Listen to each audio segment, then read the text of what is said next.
Place désormais à nos guest stars coming from Fribourg. Je vous le rappelle, ils sont deux, ils se sont inscrits, mais comme ils ne sont que deux, ils n'ont pas accès à une qualification fribourgeoise. C'est pourquoi nous avons décidé de les faire se produire sur les planches de l'UNINE, permettant par ce biais de les qualifier d'office pour la finale du 22 mai. Place tout d'abord à Judith Gelblat.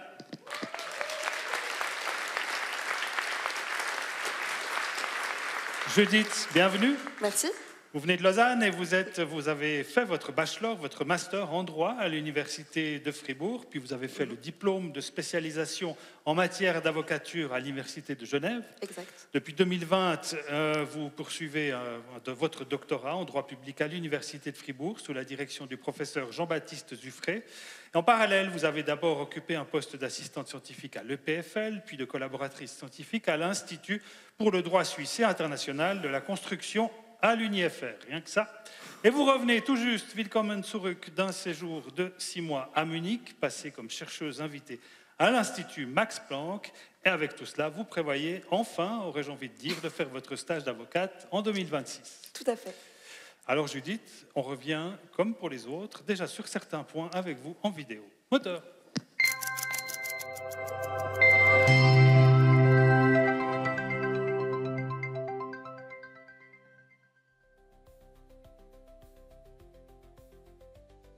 Je m'appelle Judith Gelblat, je suis doctorante en droit public. J'ai fait toutes mes études de droit à l'Université de Fribourg. Pendant mes études, j'ai eu l'occasion de bouger et ces 6 derniers mois, j'ai été invitée comme chercheuse au Max Planck à Munich. J'aime beaucoup ma casquette de chercheuse, de décortiquer des mécanismes abstraits, mais je me réjouis aussi d'exercer comme avocate, de prendre des problèmes plus concrets et d'aider des individus. Mais je ne suis pas que ça. Je suis aussi une amie, une sœur, une foodie, féministe, pompier volontaire et j'adore danser. Les entreprises d'intérêt stratégique en droit suisse. La grande question, c'est dans quelle mesure il existe des entreprises qui sont si importantes pour l'économie suisse et donc pour le pays que l'État ne peut pas les laisser tomber. En gros, qu'elles ne peuvent pas tomber en faillite. De ça, on a 2 questions. La première, c'est qu'est-ce qu'une entreprise d'intérêt stratégique? De quoi on parle? On a cette notion dans les médias, un peu partout, mais pas en droit. Et la seconde, c'est qu'est-ce que l'État peut faire? Quel outil il a dans l'arsenal juridique à sa disposition? En 2020, le monde s'est arrêté et on s'est demandé ce qui est essentiel ou non. De quoi la population a-t-elle besoin? Et le pays, comme système? De là, comment définir ce qui est stratégique? Et que peut faire l'État? Voilà ma grande question. Pour rendre ma recherche vivante et montrer que les juristes académiques, on n'est pas que des théoriciens dans un coin. Je veux rendre accessible tout cet approfondissement de connaissances. Et pour ces 3 minutes, j'apprends à synthétiser, à m'exprimer en public, et puis bien sûr rencontrer d'autres doctorants et doctorantes avec qui partager cette aventure. La justice. Partager une part de gâteau en part égale ou donner plus à celui ou celle qui a faim? On tente. J'aimerais être avocate et j'aimerais aussi enseigner pour transmettre mon savoir.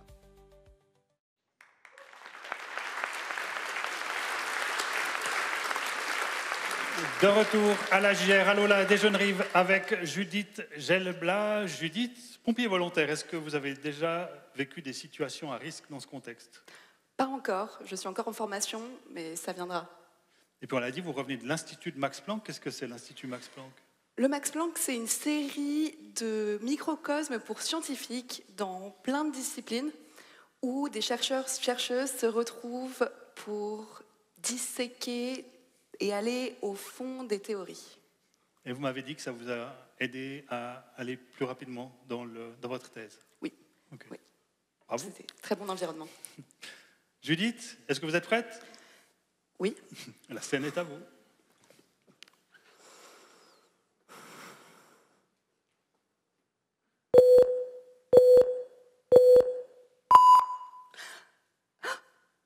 Mon cœur s'arrête. Vite! Un médecin dans la salle, sauvez-moi! Non, rien. Il faut un défibrillateur.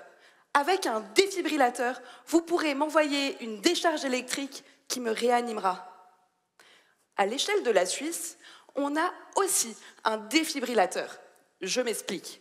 Rappelez-vous, 2022, menace de pénurie d'approvisionnement en énergie qui pèse sur le pays. Les entreprises qui importent l'électricité n'ont plus les moyens de l'acheter.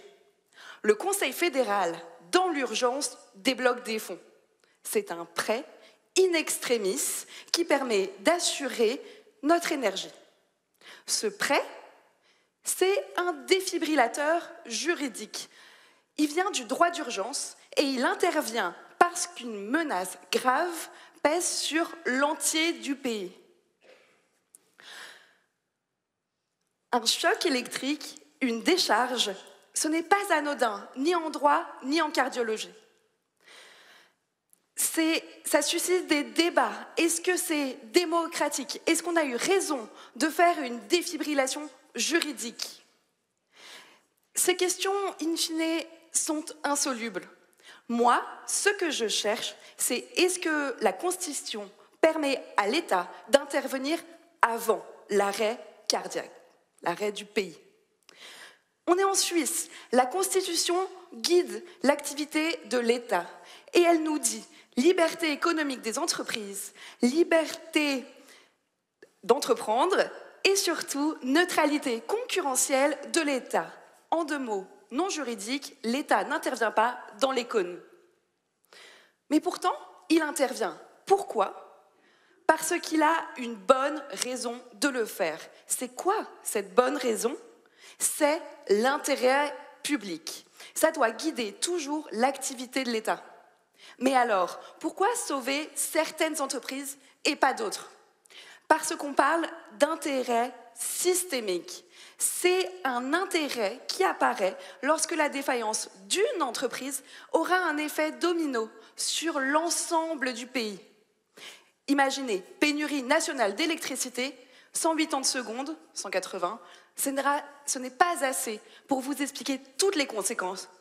Alors moi, je cherche des critères pour définir ces entreprises.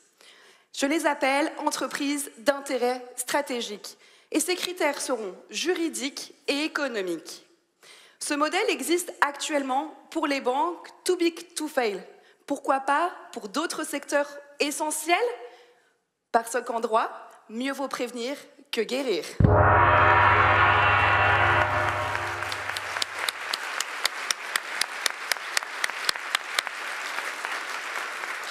Bravo Judith, on a bien fait de vous convier. Vous avez eu du plaisir, comme ce que suggérait Robert Sando? Tout à fait. Très C'est bon. impressionnant, mais plaisant. Et on sera très heureux de vous retrouver d'ores et déjà le 22 mai, ici même, pour la finale. Merci Un Judith. plaisir.